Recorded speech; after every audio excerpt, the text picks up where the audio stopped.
అరే ఇలారా, చందుగాడైతే నేను లేనని చెప్పు.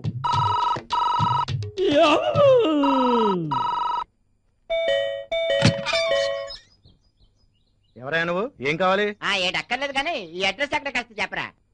ఎవడరా నువ్వు? కాలనీలో రోడ్ల మీద అంతమందిని పెట్టుకుని ఇంటికి వచ్చి కాలింగ్ బెల్ కొట్టి మరీ అడ్రస్ అడుగుతావా? రోడ్డు మీద వెళ్ళే ప్రతి పాకి వేదన అడగడం అయిపోయింది. ఇక ఇళ్లలో ఉండే వాళ్ళని అడగాలని డిసైడ్ చేసుకుని వచ్చాను. అడ్రస్ కావాలా? చెప్తాను.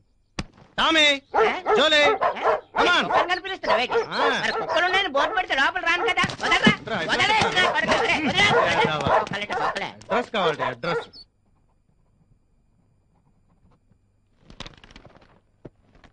అందరికీ నువ్వే అప్పులిస్తుండేవాడు కదా, ఇప్పుడేంటి తెగప్పులు చేస్తున్నావు?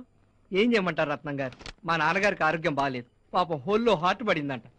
అదే హార్ట్ లో హోల్ పడిందంట. డాక్టర్లు ఆ టెస్ట్లని ఈ టెస్ట్లని నన్ను దోచేస్తున్నారండి. నిజంగా నువ్వు గ్రేట్ నాగరాజు. వడ్డీకి డబ్బులు తెచ్చి మరీ మీ నాన్న ఆరోగ్యం చూపిస్తున్నావు. ఎంతైనా కన్న తండ్రి కదా రత్నం. అది సర్లే, వడ్డీ మాత్రం ప్రతి నెల 3వ తేదీ కల్లా ఇచ్చేయాలి. ఇస్తాను గానీ ఈ అమౌంట్ కి 8 రూపాయలు వడ్డీ చేసుకోరాదు. లేదు లేదు, 10 రూపాయలకి పైసా కూడా తక్కువ రాదు. నువ్వు వద్దంటే చెప్పు, అవతల 15 రూపాయలకి తీసుకునే వాళ్ళు ఉన్నారు. అయ్యో పర్లేదండి, మా నాన్నగారి ఆరోగ్యం కంటేనా ఎలాగోలా కష్టపడి మీ అప్పు నేను తీరుస్తానండి, తీరుస్తాను.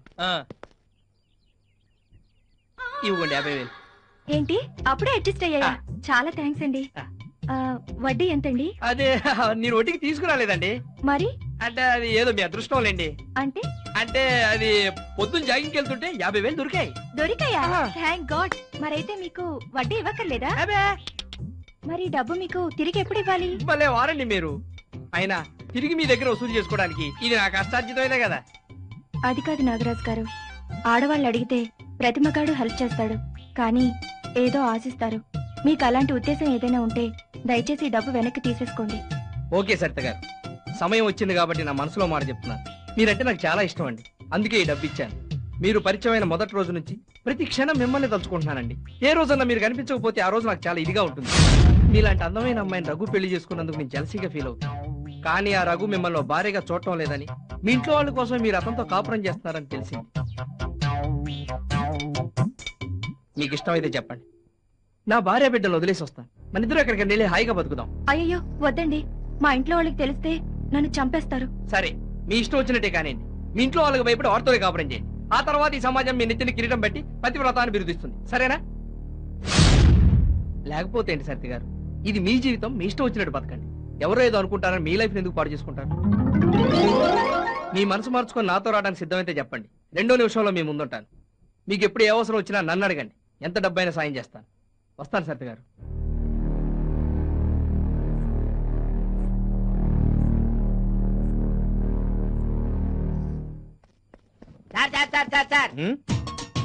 నువ్వా?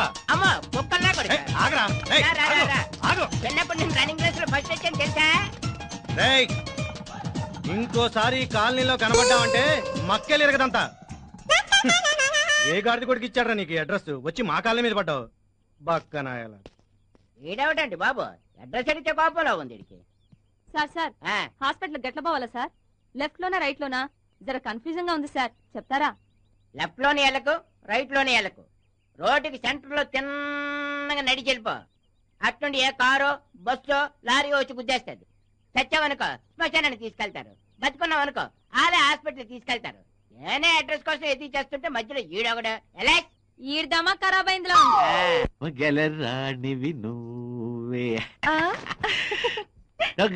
కాడను నేను.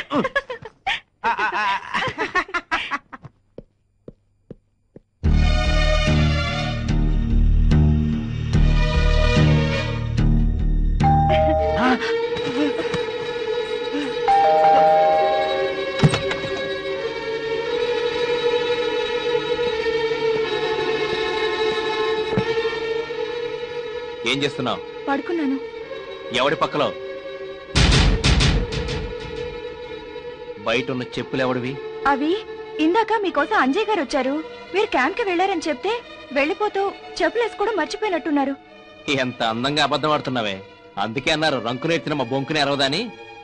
మర్యాదగా గాడిద కొడుకుని బయటికి రమ్మను. సారీ రఘు, చేయకూడదు, తప్పు చేశాను, నన్ను క్షమించు ప్లీజ్. ఇంకెప్పుడు ఇంటి దరిదాపులకు కూడా రాను రఘు, ప్లీజ్ రఘు. కబుర్లు చెప్పకరా. ఇప్పుడు నిన్ను చంపకుండా వదిలేస్తే అందరూ నన్ను చేతగాని వెదలా జమ్మ కడతారా పద్మ.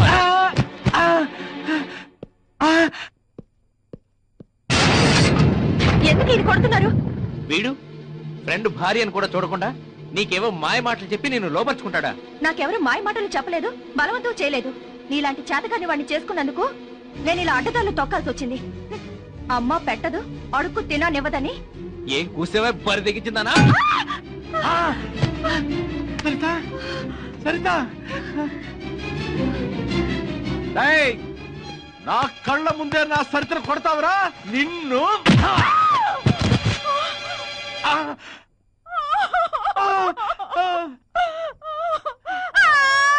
సారీ మాధవి, క్షమించే. కల్లో ఏదో ఊహించుకుని తన్నేశానే. కాదు, మీ వాళ్ళని ఏదో అన్నానని మనసులో పెట్టుకునే తన్నా. లేదే, నేను అపార్థం చేసుకుంటున్నావు. మా వాళ్ళని తిట్టిన విషయం అప్పుడే మర్చిపోయారు మాధవి. నేను క్యాంప్కి వెళ్ళినప్పుడు నాకేమైనా ఫోన్స్ వచ్చాయా? ఫోన్లు అయితే రాలేదు గానీ నిన్న మీకోసం మీ ఫ్రెండ్ చందు గారు వచ్చారు. క్యాంపుకి వెళ్లారని చెప్తే కాసేపు కూర్చొని వెళ్ళిపోయారు. నిజం చెప్పు, వాడు కాసేపు కూర్చొని వెళ్ళిపోయాడా? అవును. నో, వాడు అలా వెళ్ళిపోయే రకం కాదు. నిజం చెప్పు, వాడు కాసేపు ఇక్కడ కూర్చొని వెళ్ళిపోయాడా లేక ఇంకేమన్నా అడ్వాన్స్ అయ్యాడా? తాగొచ్చావా? పొద్దున్నే తిక్కతిక్కగా వాగుతున్నావు. ఆ చందుగాడి క్యారెక్టర్ గురించి నాకు బాగా తెలుసు. వాడు ఏ ఆడదాన్ని వదిలిపెట్టే రకం కాదు. అయితే ఇప్పుడేమంటావు? వాడి ఒట్టి రోగ్. ఫ్రెండ్ పెళ్ళామని కూడా చూడు, ఎలా లొంగ తీసుకుందామని చూస్తాడు. మరి అలాంటి నీచపు క్యారెక్టర్ తో నువ్వెందుకు ఫ్రెండ్షిప్ చేసావు? మళ్ళీ సిగ్గు లేకుండా నన్ను మరుస్తున్నావా?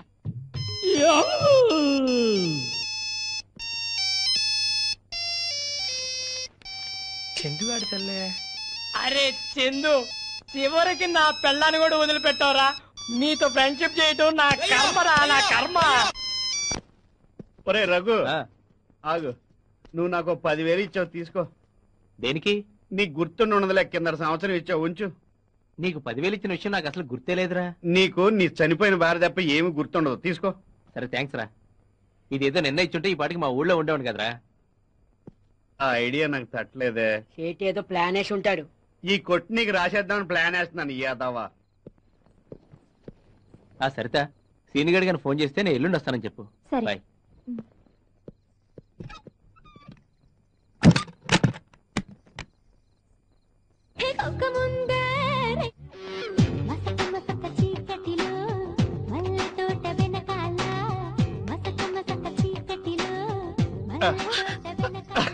ఇంట్లోకి మీరెప్పుడు వచ్చారు? నువ్వు కిచెన్ లో ఉన్నప్పుడు, మీ ఆయన బాత్రూమ్ లో ఉన్నప్పుడు నేను సీక్రెట్ గా వచ్చి మీ బెడ్రూమ్ లో మంచం కింద దాక్కున్నా. రాత్రి పెళ్ళం ఊరెళ్తే సినిమా చూసా, మొగుడు ఊరెళ్తే అలా ఉండదో చూద్దామని వచ్చా, చేద్దామని వచ్చాను. మా ఆయన ఊరెళ్తున్నట్టు మీకెలా తెలుసు? బలేదానివే, నేను అప్పున్నానని చెప్పి డబ్బు ఇచ్చి పంపించింది నేనేగా. ఇదిగో సరిత, ఇన్నాళ్ళు ఏవేవో సాకులు చెప్పి తప్పించుకుంటున్నావు. ఈ వేళ మాత్రం కుదరదు. రాత్రి పగలు సరేనా? ఏంటి సరే? ఇదే ప్లాన్ 2 రోజుల తర్వాత చేసుంటే ఇద్దరికి బాగుండేది కదా. ఎందుకు? ఓహో, ఈ 3 రోజులు నువ్వు నీ నెల రోజుల నుంచి చేసిన ప్లాన్ అప్సెట్ అయింది. చచ్చా, నా ప్లాన్ గురించి నీకు ముందే చెప్పినా బాగుండు. మీ ఆయనకి డబ్బు ఇచ్చేవాడు కాదు, ఆడు పట్టుకుపోయాడు. సరే, నా టైం బాగాలేదనుకుంటాను. సెకండ్ షో సినిమాకి వెళ్దామా? టిఫిన్ అన్నా చేయొచ్చు. సారీ అండి, అలసటగా ఉంది. హాయ్, మీ వైఫ్ కా? నేను వైఫ్ కి ఇచ్చేంత ఎదవన కాదు, నా డార్లింగ్ నీకే. బ్యూటిఫుల్. 30,000 దోల.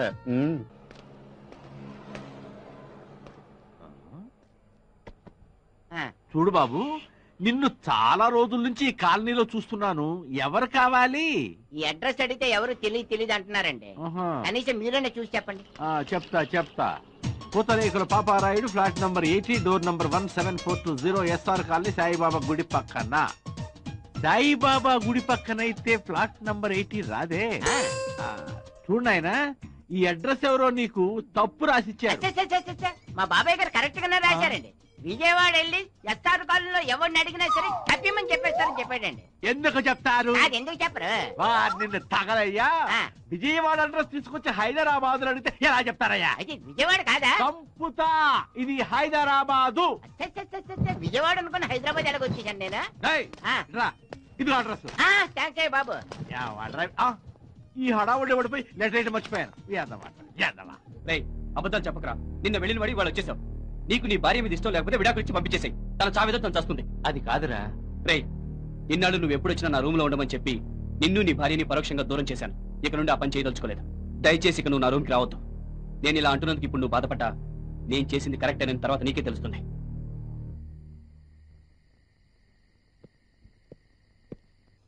అన్ని సరిగ్గా ఉన్నాయి లేవయ్యా. ఇదిగో చూడు, మంచి హెల్ప్ చేశావు. వస్తా. ఇదిగో వస్తానంటే కాదు, తీసుకున్నంత తొందరగా అప్పు తిరిగి తీర్చాలా, అది గుర్తుంచుకో. పువ్వుల్లో పెట్టిస్తా. వస్తా. ఎవడండి వీడు మీ దగ్గర ఎంత అప్పు చేశాడు? వీడే కాదు, వీడి ఫ్రెండ్స్ ఇంకా 3 ఉన్నారు. వాళ్ళు కూడా నా దగ్గర చాలా చాలా అప్పు చేశారు. పేకాట, గుర్ర పందాలా?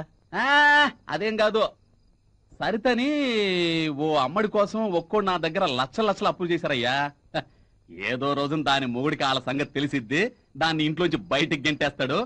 ఆ తర్వాత ఈ అడ్డగాడిదల చేత ఆస్తులన్నీ అమ్మిచ్చి నా బాకీ ముక్కు పిండి వడ్డీతో సహా వసూలు చేస్తా. చూస్తుండో.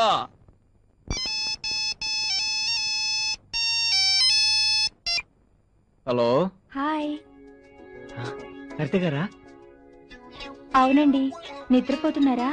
అబ్బే లేదండి, ఏదో ఆలోచిస్తున్నాను. ఏమైనా పనుందా అండి? అబ్బే అలాంటిదేం లేదండి. ఇంట్లో ఒక్కదాన్నే ఉన్నాను, బోర్ కొడుతోంది. మీతో మాట్లాడాలని ఫోన్ చేశాను. పక్కన మీ ఆవిడేమైనా ఉందా? ఉంటే ఉందిలే, పర్లేదు చెప్పండి. మీ ఆవిడ వింటుందేమో, కాస్త పక్కకెళ్ళి మాట్లాడండి. డోంట్ వరీ, నిద్రలో ఇది కుంభకర్ణుడి చెల్లెల్లే. పడుకుంటే తెల్లారే వరకు పందిలా నిద్రపోతుంది. అవును సత్య గారు, ఇంకా రఘు రాలేదా?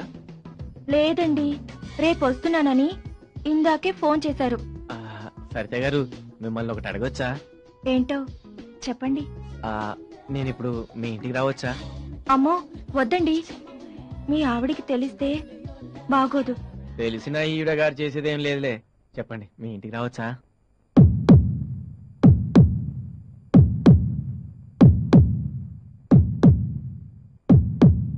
మీ ఇష్టం. సరితో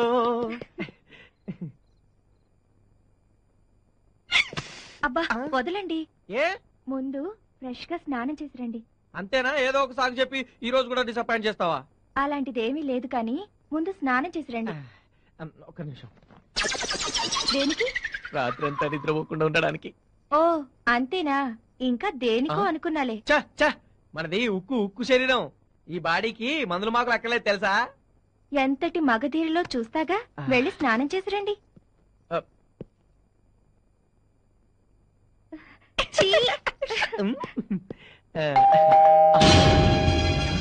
మా ఆయనేమో చూస్తాను, వెళ్ళి స్టోర్ రూమ్ లో దాక్కోండి. ఆయన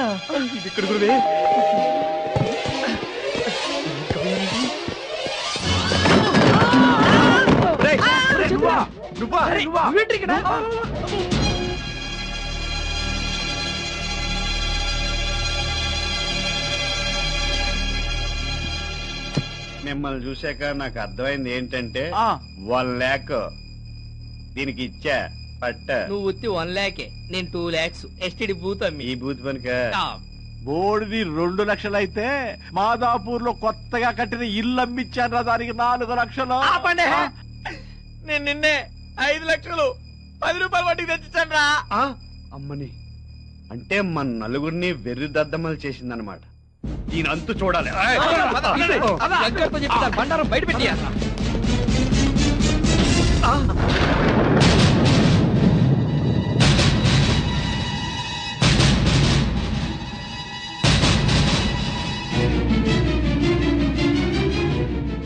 ఏంట్రా వీడి భార్య ఇంకా బతికే ఉందని ఆశ్చర్యపోతున్నారా?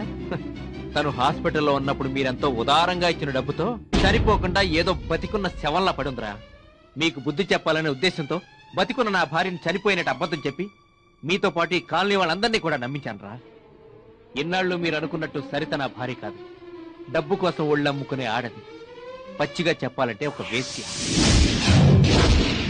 She a prostitute. టైం ఎంతైందండి? 10:30. మీరు ఎక్కడికి వెళ్ళాలి? హైదరాబాద్. హైదరాబాద్ బస్సు రావడానికి ఇంకా గంట పడుతుంది. రండి, అలా పార్కులో కూర్చుందాం. అక్కర్లేదు, నువ్వు వెళ్ళు. 500 ఇవ్వండి చాలు. రండి. సారీ, నాకు పెళ్ళైంది. పోనీ 300 ఇవ్వండి.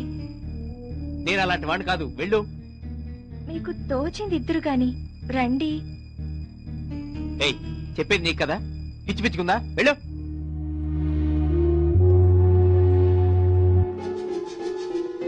ఏమండి, నీకు డబ్బులు వచ్చే మార్గం ఒకటి చెప్తాను, చేస్తావా? ఏంటది చెప్పండి. నాతో పాటు హైదరాబాద్ వచ్చి కొన్నాళ్ళు నాకు భారీగా నటిస్తావా? నేను సరితను రెండో పెళ్లి చేసుకొచ్చినట్టు మీతో పాటు ఈ కాలనీ వాళ్ళందరినీ నమ్మించాను. తను మీతో చనువుగా అంటూ మిమ్మల్ని ఊరించి డబ్బులు లాగమని కూడా నేనే చెప్పాను.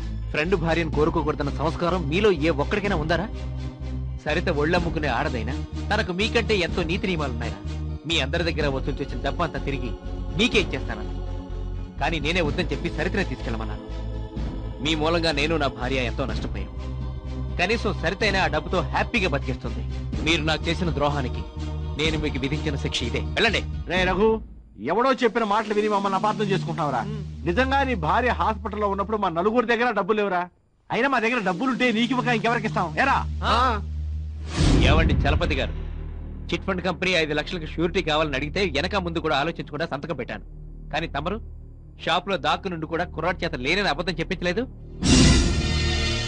ఆ రోజు నీ దగ్గర 48,000 ఉన్నా 400 కూడా లేవని అబద్ధం చెప్పి నా ముందే మీ ఫ్రెండ్ని వడ్డీ డబ్బులు అడిగినట్టు ఎదవ నాటకాలు ఆడలేదు. ఆ రోజు నేను నీ దగ్గరకు వస్తున్నట్టు ఈ నాగరాజు గారు ఫోన్ చేసి చెప్తే నాకు ఎక్కడ డబ్బులు ఇవ్వాల్సి వస్తుందేమోనని బయట తాళం వేసి నీ గర్ల్ ఫ్రెండ్ తో ఎంజాయ్ చేయలేదు. అదే రోజు మస్తాన వల్ల నీకు ఇవ్వాల్సిన 50,000 తిరిగిస్తే మీ ఆవిడకిచ్చి బీరువాలో దాచమని చెప్పలేదు. చేసిందే వెధ పని, మళ్ళీ లేదని ఎందుకు బుక్క ఇస్తారు? నేనేం ద్రోహం చేశానని మీరు ఆ రోజు నాకు హెల్ప్ చేయలేదు. నాకు ఈ రోజుకి అర్థం కావట్లేదు. కనీసం మీరు నాకు ఇవ్వాల్సిన డబ్బనే తిరిగి ఇచ్చేస్తుంటే ఈ రోజు నా భార్య ఇంత దీనావస్థలో ఉండేది కాదు. ఒక ఆడదాని పొందు కోసం మీరంతా అప్పులు చేసి ఆస్తులు పోగొట్టుకున్నారు. ఫ్రెండ్షిప్ కి వాల్యూ తెలియని మీ మధ్య నేను ఇక ఉండదలుచుకోలేదు. ఇక జీవితాంతం అప్పులోడికి వడ్డీలు కట్టుకుంటూ చావండి. ఇంకేం చెప్పదు. మీ మొహం చూస్తేనే అసహ్యం వేస్తుంది. రేపే నేను ఈ కాలనీ విడిచి వెళ్ళిపోతున్నాను. వెళ్ళండి.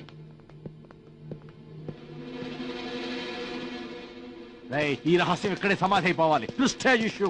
ఈ విషయం మన పిల్లలకు తెలిసిందనుకో మన జీవితాల్లో శాంతి లేకుండా పోతుంది. బొంగు తెలుస్తుంది. వాళ్ళకి టీవీ సీరియల్ ఉన్నాక టైం లేదు. అలా అనకరా. మొన్న మా ఇంట్లో టీవీ ఈ సరిత కోసం అమ్మేశాను రా. నాకు మాత్రం ఆ భయం లేదే. నా పెళ్ళ నా ముందు కుక్కిన పేన్లా పడి ఉంటుంది. ఇంట్లో కూర్చొని టీవీ సీరియల్సే చూస్తున్నాం. ఇప్పుడు మీకు చూపెడతాగా.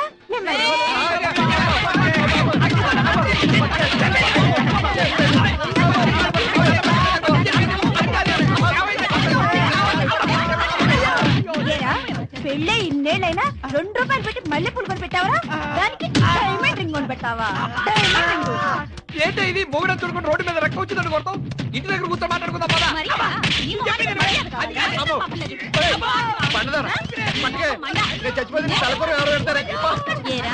నేను కుక్కిన పెళ్ళా? ఇప్పుడు నేనే నీ దగ్గర కుక్కలా పడి ఉంటాను అన్నారు.